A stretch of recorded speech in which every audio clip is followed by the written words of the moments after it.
My name is Sam Evan-Jones and I'm the film editor on Lion, the Witch and the Wardrobe. You know, I started off in England and the only full-time kind of job I could get was with an animation company, and I thought, well, maybe if I stick around at this long enough I'll get to go to the States, and maybe if I stick around at that long enough I'll get to work on a big live action film with lots of special effects. I thought that was all going to happen within about, 36 months, and it's taken, 12 years or something, but, we're getting there. There was a way of working that Andrew and I developed that was creating the script using storyboards as well as conventional script writing tools. So we would start off with script pages. These are storyboarded by storyboard artists, and Andrew takes a look at those. They're refined by the storyboard artist. They're sent to editorial where we cut them together as animatics, which are kind of like animated storyboards with temporary dialogue and temporary sound effects and temporary music. We use our own voices for the characters. I did a pretty mean Mr. Tumnus. Allow me to introduce myself. My name is Tumnus. Pleased to meet you, Mr. Tumnus. I think my greatest fear on this film was day one of shooting. Hey, Mac.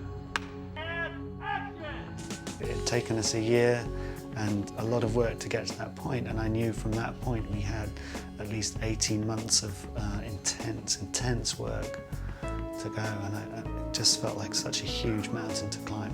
But I think probably the greatest day of the whole shoot was like day 2 of shooting, where we actually had footage and we could start cutting.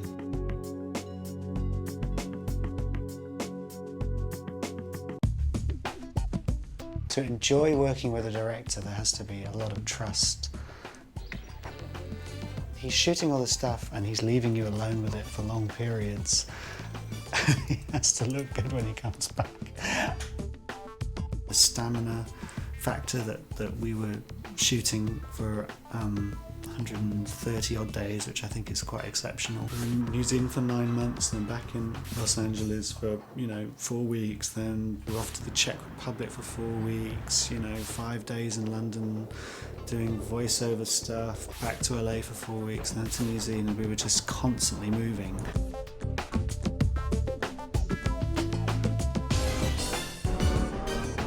And cut. Alright, so you've got 2 million feet of film, you sit down. With that quantity of footage, there really is only one thing that you're looking for the whole time, which is performance. The basic thing to do with any scene was always to put the best performance together first, using these key moments, try and tell the story within the scene. He's the bait!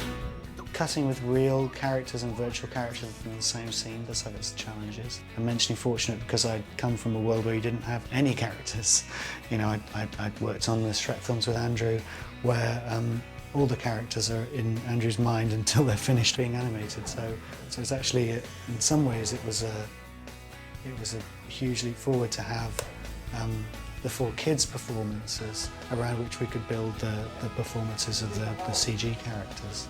As each scene is shot, we would rough cut that, and we had a great help in the fact that we'd previs stuff, so we were able to rough cut with very crude representations of what we wanted the visual effects to be. We came back to Los Angeles and we had pretty much a rough cut of everything that was shot.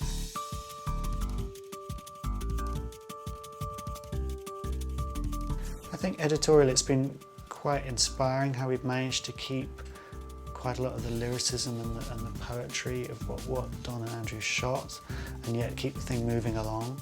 I mean, there's always a tension between trying to create magic and wonder and yet keep what's basically a road movie moving.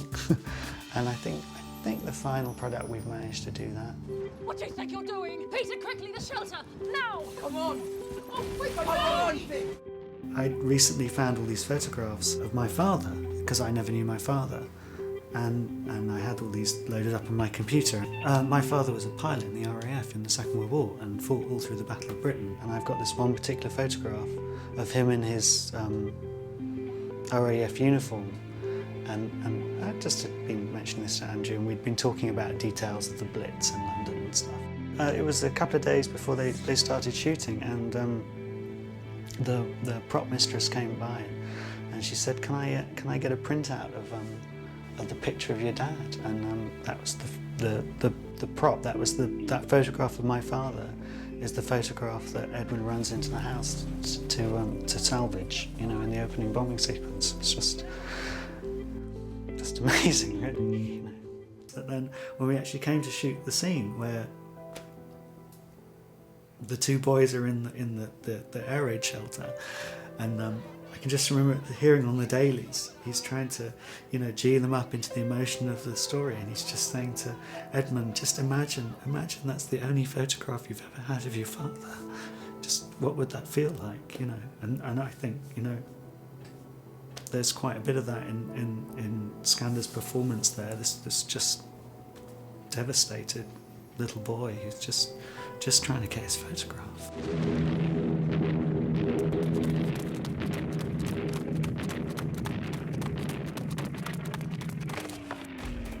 Why can't you got anyone but yourself? You're so selfish. You could have got us killed. Stop it!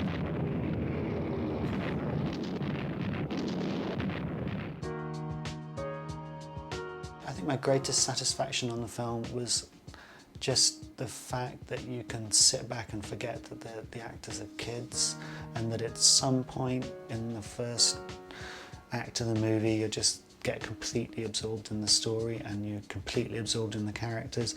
You don't for a moment question that the CG characters are CG characters. I ain't gonna smell it if that's what you want. When I sit and watch this movie, there's a point at which I'm just going, how did I get here? You know, I can barely remember the journey, and I can barely comprehend where I'm going. It's just so amazing.